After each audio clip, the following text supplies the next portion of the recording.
Hi guys, I hadn't planned a video for today, but let me get to it.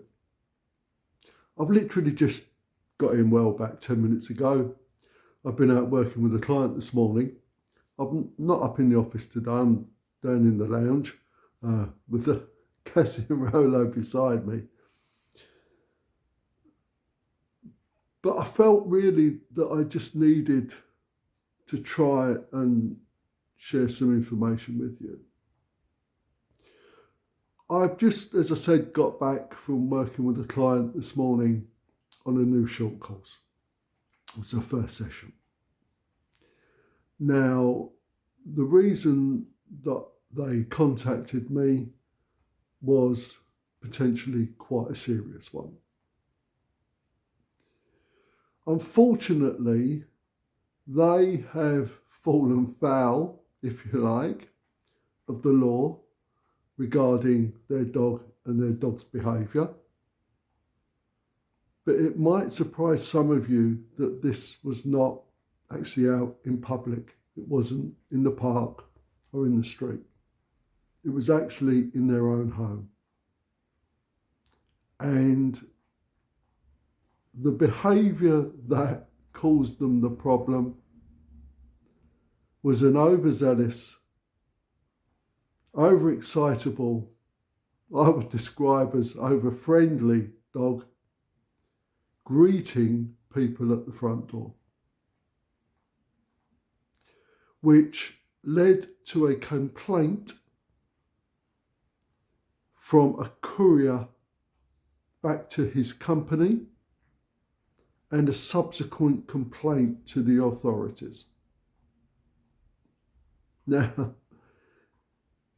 for most of us, if we met this dog, particularly those that know anything about dogs, this dog's intentions were not aggression, not to bite.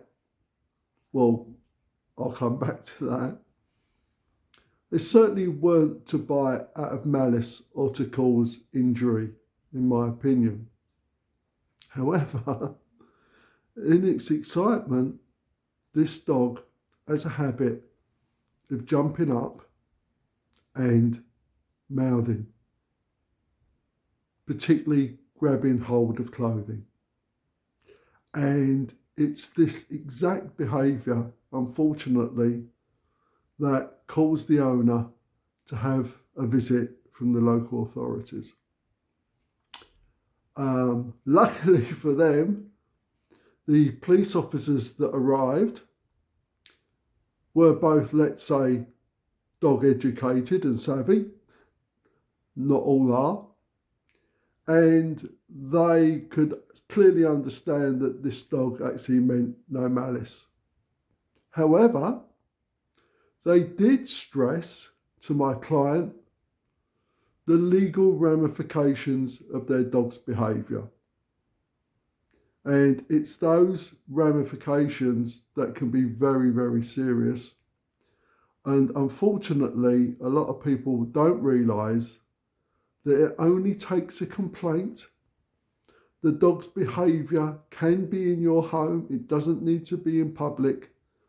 And that complaint only merely needs to be that that person that made the complaint had concerns about their safety. Let's put it that way. And this is exactly the sort of thing that these new short courses, I can address them. I can address them. Now, this was the first session. I'm going to go back. Now, while I was there, we made, well, the dog stopped doing it. It certainly stopped doing it to me. Okay, although I couldn't set up a scenario with another person coming to the home. I've given the owners some quite simple homework to do, some instruction to do, some protocols to follow, if you like, and they're not all management based either. Okay, management fails, and this is the problem. This is another problem in this household. This household has children. Children that are old enough and actually believe that they can open the front door to people. Okay? So management fails, guys. Let's not rely purely on management. It's a tool that we can utilise, but it quite often fails. What we need is effective training. So that's it, really. It's quite a serious message. I'm probably going to leave it there. Rolo and Cassie are on the sofa beside me. They've just had to have their cuddles, and I'm sat here with my coffee. Tomorrow there will be an update about Dog Sunday School. I'm looking forward to that. But yeah, guys, please, if you need help, reach out. You may not need a long program. This is a nice dog. This is a nice dog. No real other issues other than overexcitement, really, with this particular dog.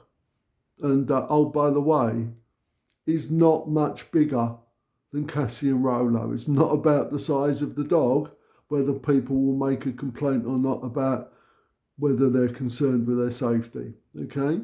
So that's it, guys. Important message. I'll speak to you again soon. Bye-bye.